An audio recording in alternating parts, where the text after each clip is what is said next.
Você deve ter percebido que, por mais que o relé é um equipamento ou um componente muito útil para a gente, ele possui vários problemas ou várias características complicadas nele. Isso é, então a gente precisa colocar um diodo de proteção para proteger a nossa PGM.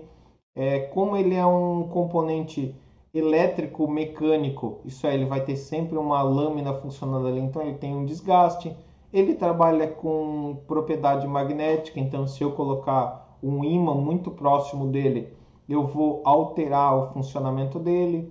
A saída dele eu tenho a questão de faiscamento de contato, então a gente tem N problemas relacionados a ele. Isso aí ele resolve vários problemas, mas ele também possui vários problemas decorrentes da construção dele. Com base nisso, foi criado esse outro componente aqui, que eu trouxe o esquema dele de ligação um pouco maior, para que você entenda, que ele é um relé de estado sólido. O relé de estado sólido, ele tem a mesma função de um relé eletromecânico, porém ele não tem nenhum componente mecânico, ele é totalmente eletrônico.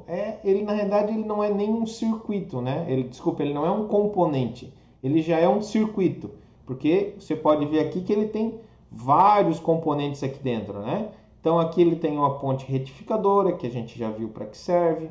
Tem um resistor aqui interno. Aqui, que é o componente central dele, a gente não estudou, mas não vai precisar estudar também, é um fotoacoplador. Isso é uma chave que ela funciona a partir de uma quantidade de corrente que ela recebe.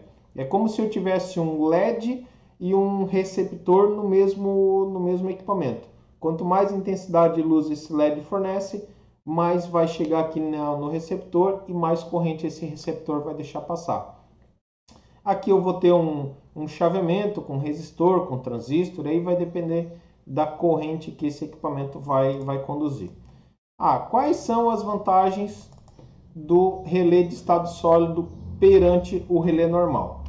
Primeiro, menor desgaste por uso. Porque, conforme a gente já falou, o relé convencional ele tem várias partes móveis e essas partes móveis com o tempo elas acabam desgastando, né? Então, muitos acionamentos ela acaba desgastando. Outra vantagem, ele não faz barulho. Aqui não faz barulho. Você já deve ter escutado ou já deve ter visto um relé acionando e ele sempre vai fazer aquele barulho dos contatos dele. Então aqui a gente não tem nenhum tipo de barulho. Dependendo do lugar onde o relé está instalado e a carga que ele está acionando, esse barulho pode ser incômodo, né? Eles também são bem menores. Então, como eles são bem menores, eles ocupam bem menos espaço e eu consigo instalar eles dentro dos equipamentos com muito mais tranquilidade. E um dos fatos principais é que eles são inertes ao magnetismo. Lembra quando eu falei lá sobre o sensor, falei sobre o heat switch, que ele acionava por magnetismo. Daí em seguida a gente falou sobre o sensor de alarme, de movimento, o sensor de alarme magnético, que ele funciona por magnetismo, você tem que cuidar ali na utilização dele. Esse equipamento aqui, esse relé de estado sólido, ele não tem esse problema. Então aqui vai um grande e importante aviso. Nos sensores externos, existem sensores que são com relé convencional, existem sensores que são com relé de estado sólido. Provavelmente os equipamentos com relé de estado sólido vão ser um pouquinho mais caros, mas é muito importante que você utilize esse tipo de equipamento. Porque você imagina, um sensor de movimento instalado numa área externa, o cara pode vir por trás com um relé convencional, né? O cara pode vir por trás com ímã, colar nele, passar uma fita, pronto, ele não está mais funcionando. O sensor até vai conseguir enxergar o movimento, mas o relé não vai conseguir acionar por causa do magnetismo.